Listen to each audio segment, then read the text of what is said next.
घंटे बैठक चालली, पण त्यामध्ये जे मृत अपंग दिव्यांग ज्यांनी कर्ज घेतलं त्यांचं कर्जमाफीचं त्यांनी कबूल केलं। घरकुल योजनेच्या बाबतीत तुमच्या अंत्योदय योजना जी आहे ती राज्याची दिव्यांगासाठी अन्नधान्य योजना वेगळी सुरू करणार। या सगळ्या एकंदरीत आपण पाहिलं की मूकबधिरांचं शिक्षण 10वी नंतर बंद आहे, कुठली व्यवस्था राज्यात नाही आहे। तर मूकबधिरांना वाहन परवाना आणि 10वी नंतरचं शिक्षण या सगळ्या संदर्भात निर्णय झाला। प्रत्येक विद्यापीठाला आमचं जे म्हणणं होतं का दिव्यांगाचं शिक्षण हे अडथळामुक्त झालं पाहिजे। घरकुलाच्या संदर्भात गायरान जमिनी असेल किंवा यशवंत मुक्त वसाहत योजना ज्या धर्तीवर राबवल्या जातं त्या धर्तीवर दिव्यांगांचं घरकुल योजना राबवण्याचं त्यांनी मान्य केलेलं आहे। पण महत्त्वाच्या मागण्या जसं पेरणी ते आम्ही जे म्हटलं फळबाग योजनेमध्ये जसं संत्रा असेल, काजू असेल, द्राक्ष असेल, आंबा असेल, जे फळ उत्पादक आहे त्या शेतकऱ्याला 3 वर्ष लागवडीसाठी पैसे देता, त्याचप्रमाणे 6 वर्षाचे जे झाडं आहे ते सगळे फळबाग त्यांना पुन्हा 3 वर्ष त्या फळबागी सांभाळण्यासाठी MRGS मध्ये घ्यावं। त्यांनी ते कबूल केलं। पंजाबराव कृषी विद्यापीठाला हा प्रस्ताव तयार होईल आणि तो इकडे पाठवला जाईल। एकंदरीत यामध्ये फळबाग योजनेचं त्यांनी मान्य केलेलं आहे। दुसरं पेरणी ते कापणीपर्यंत सगळे कामं MRGS मध्ये करावं ते त्यांनी अमान्य केलं। कर्जमाफी शेतकऱ्याची अमान्य केलेलं आहे आणि दिव्यांगाचं मानधन 6 महिन्यानंतर वाढवू असं मुख्यमंत्र्यांनी म्हटलं।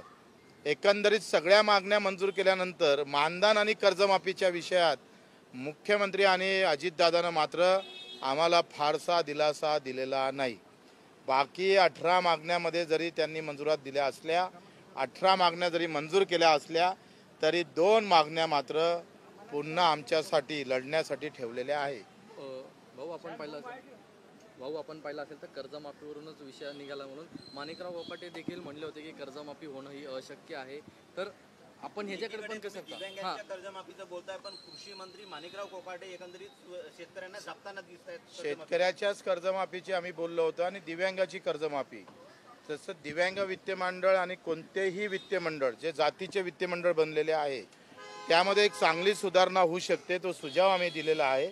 चांगल्या सूचना आमच्याकडे आहे। जर गव्हर्नमेंटनं जर ते केल्या तर अपंग वित्त मंडळ असन, OBC वित्त मंडळ असणार, जे काही वित्त मंडळ ह्या फक्त व्याज सवलती देते, त्या जर जिल्हा उद्योग च्या योजनेला जर जोडल्या तर प्लस 35% सबसिडी आणि व्याजमाफी वित्त मंडळानं बँकिंगचं काम करावं आणि व्याजमाफ सबसिडीसह त्या योजना द्याव्या। त्यांनी पण तो मान्य केलेला आहे। आमचं मूळ आहे मानधन वाढवणं। 6000 मानधन जेथपर्यंत भेटत नाही तोपर्यंत आम्ही थांबणार नाही आणि कर्जमाफीशिवाय एकतर पेरणी ते कापणीपर्यंत सगळे कामं MRGS मध्ये घ्यावे, नाहीतर कर्जमाफी द्यावी। या 3 मुद्द्यासाठी आम्ही येत्या काळात लगेच त्याच्यावर आंदोलन उभं करू। मुख्यमंत्री आणि वित्तमंत्र्यांनी जे काही 18 मागण्या आमच्या मंजूर केल्या त्याबद्दल त्यांचे आभार मानतो, पण महत्त्वाचा विषय त्यांनी सोडलेला आहे, त्यासाठी मात्र आम्ही आंदोलनासाठी सज्ज राहणार आहोत।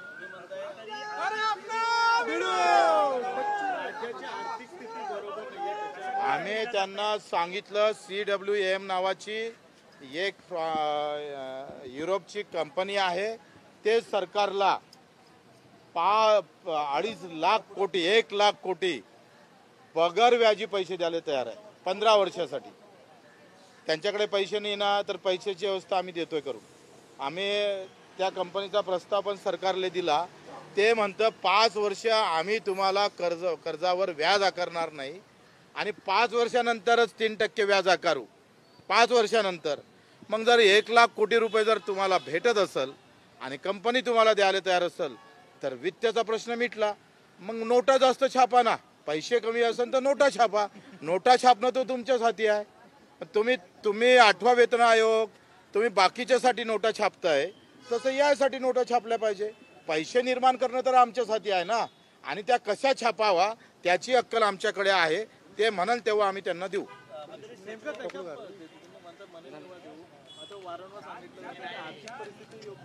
मला असं वाटतं का लाडकी बहीण समोर करून आर्थिक जे स्थिती बरोबर नाही असं म्हणण्याचं काही कारण नाही आहे। कारण देण्याची इच्छा असली तर मार्ग सापडतं, परंतु सध्या देण्याची इच्छा नाही आहे हे स्पष्ट दिसतं। आणि त्याच्यामुळं आम्ही कोणाची देण्याची इच्छा नाहीये? सगळ्यांचीच कोणाची? नाव घेऊन सांगा. देवेंद्रजी असेल, अजितदादा असेल, यांना कर्जमाफीची घोषणा केली, यांनी कर्जमाफी देणार असंही म्हटलं. इवन सातबारा कोरा कोरा कोरा आम्ही केल्याशिवाय राहणार नाही असं देवेंद्रजींना म्हटलं. आणि ते आता कोरा करायला जर आम्हाला नोट दाखवत असन तर मात्र आम्ही थांबणार नाही. आम्ही सुद्धा सोटा घेऊन आंदोलन केल्याशिवाय राहणार नाही, हे लक्षात घ्यावं. आता दिव्यांगाचं मानधन इतर राज्यामध्ये 4,000 आहे आणि आमच्या राज्यामध्ये फक्त 1,500 आहे. 1,500 मध्ये आमचं दिव्यांगाचं मानधनामध्ये काही होत नाही, तो जगूच शकत नाही. जर दिव्यांग जगावा असं वाटत असेल तर मानधन वाढवल्याशिवाय आम्ही स्वस्त बसणार नाही. तुम्ही किती हजाराची मानधन वाढवण्यासाठी मागणी केली आहे? 6,000. बच्चूभाऊ, तुम्ही दिव्यांगांचं नेतृत्व करताय. मागच्या काही काळापासून तुम्ही आंदोलनं केलीत किंवा निवेदनं दिलीत. नेमकं काय होतंय? मुख्यमंत्री ऐकायला तयार नाहीत की नाही, ऐकायला तयार आहे, पण खालची यंत्रणा जी आहे, लहान लहान गोष्टी आहे त्या साधा. आता इथला दिव्यांगाचा आयुक्त आहे दिव्यांग कल्याण विभागात, त्याला काहीच माहीत नाही पुरी, तो बसत नाही, काही नाही. असे माणसं या विभागात येतात. आता सचिव दिला, जे कारवाई झाले म्हणजे आदिवासी विभागात जे अधिकारी पाठवतो ना आपण, ज्यांच्यावर गुन्हे दाखल आहे, ज्यांच्यावर कुठेतरी कारवाई झालेली आहे, तसं दिव्यांग विभागात असेच येतं. कारण तिथं माल नाही आहे, माल भेटत नाही आणि त्याच्यामुळे इथं येणारा अधिकारी, सचिव आणि आयुक्त हे अतिशय बिंदास असतं, खालची यंत्रणा काम करत नाही.